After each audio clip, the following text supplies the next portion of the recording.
নামাজ শুরু হবে তাকবীরে তাহরিমা দিয়ে, আল্লাহু আকবার দিয়ে, আর নামাজ শেষ হবে আসসালামু আলাইকুম ওয়া রাহমাতুল্লাহ দিয়ে। এটাই হবে আপনার সালাতের শুরু আর শেষ। আপনি আমাকে শুরু করা লাগবে তাকবীরে তাহরিমা দিয়ে, আল্লাহু আকবার।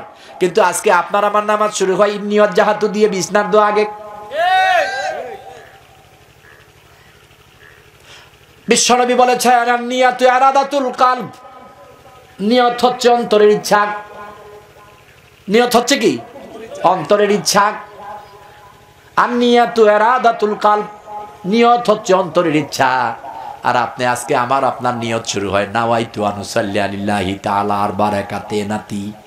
এই চিন্তা করতে করতে ইমাম সাহেব রুকুতে চলে যায়, এক রাকাত হারিয়ে ফেলেছে। আবার দেখা যায় এক রাকাত পরে মা নামাজ ছেড়ে দিয়েছে। মা নামাজ ছেড়ে দিয়েছ কেন? কয় নিয়তটা মনে ভুল হইছে।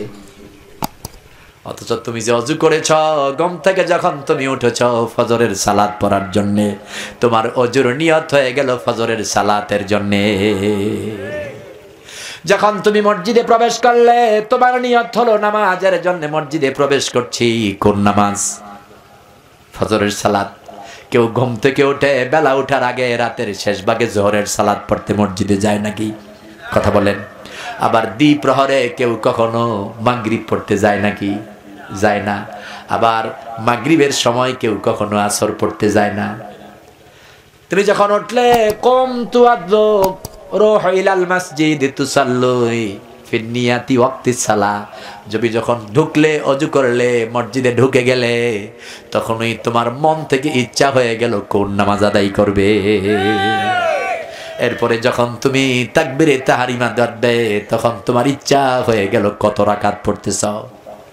আমিয়া ফজরের যদি তুমি আগে পড়ো, জামাত শুরু হয় না, এই মসজিদে ঢুকে আগে পড়বে কয় রাকাত? ওটা কি? তো ওই সময় কি ফরজের নিয়ত মনে মনে কেউ করে নাকি? আবার ইমাম সাহেব যখন জামাত শুরু করে দেয়, ওই জামাতে শরীক হলে সুন্নাতের নিয়ত করে নাকি? এই যে অন্তর থেকে তোমার ইচ্ছা, এটাই হলো নিয়াত। আজকে যে 5 বিটা মাহফিলে এসেছেন, নিয়ত করেছেন কারা কারা? নাওয়াইতু আন, এভাবে নিয়ত করছেন নাকি? ইয়া রাব্বি আনা উরিদু রুফিল ওয়াজবিতা আল মুহাজারাতিল মাজলিসিল ইলমি, নিয়ত করেছেন? মন থেকে ইচ্ছা করেছেন 5 বিটা মাহফিলে যাব, এটাই হচ্ছে নিয়াত। এটাই হচ্ছে কি? নিয়াত। এজন্য আমাদের অনেক কিছু শুরু হয় ব্যতিক্রম ধর্মী দিয়া। এই জন্য আমার ভাইরা, এই পৃথিবীর অনেক কিছু বিভিন্ন রকম হওয়া যাবে, মানুষের তৈরি করা কাজ, কিন্তু ইসলাম, দিন, শরীয়ত, এটা কোনো মানুষের তৈরি করা না। এই শরীয়তের সারে হচ্ছেন মুহাম্মদ সাল্লাল্লাহু আলাইহি ওয়াসাল্লাম। এজন্য আল্লাহ মুহাম্মদ সাল্লাল্লাহু আলাইহি ওয়াসাল্লামকে যেভাবে দিক নির্দেশনা দিয়েছেন, মুহাম্মদ সাল্লাল্লাহু আলাইহি ওয়াসাল্লাম আপনাকে আমাকে ঠিক ওইভাবেই দিক নির্দেশনা দিয়েছেন। অতএব ইসলামের যে কোনো আমল মুহাম্মদ সাল্লাল্লাহু আলাইহি ওয়াসাল্লামের দিক নির্দেশনার বাহিরে যাওয়ার কোনো সুযোগ নেই। এজন্য তাহলে পৃথিবীর সব মানুষের নামাজ হবে কয় রকম? কথা বলেন, কয় রকম? পৃথিবীর সব মানুষের নামাজ হবে কয় রকম? কিন্তু আজকে আমাদের নামাজ একরকম হয় নাকি? পৃথিবীর সব মানুষের আমলগুলো একরকম হবে, ভালো কাজগুলো, শরীয়তগুলো একরকম হবে, কিন্তু আমাদের আজকে একরকম হয় না। এর কারণ কি? কেউ ঠিক করে, কেউ ভুল করে। যদি 10 জনের 10 রকম করে, তাহলে ঠিক হবে কয়টা? নামাজ যদি 10 জনের 10 রকম হয়, তাহলে এখানে 10 রকম হলে ঠিক হবে কয়টা? একটা, যেটা মুহাম্মদ সাল্লাল্লাহু আলাইহি ওয়াসাল্লামের মতো ওইটা।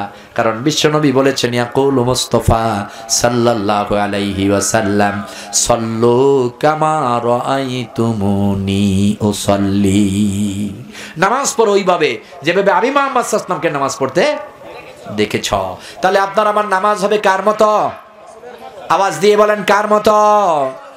আপনার আমার পোশাক পরিচ্ছদ হবে মুহাম্মদ সাল্লাল্লাহু আলাইহি ওয়াসাল্লামের মতো। লেনদেন, মুআমালা, আচার আচরণ, শিক্ষানীতি, সংস্কৃতি, রাজনীতি, ব্যবসা নীতি, বাণিজ্য নীতি, পররাষ্ট্রনীতি, রাষ্ট্রনীতি, যা আছে নীতি নৈতিকতার, সব হবে কার মতো? জোরে বলেন, কার মতো?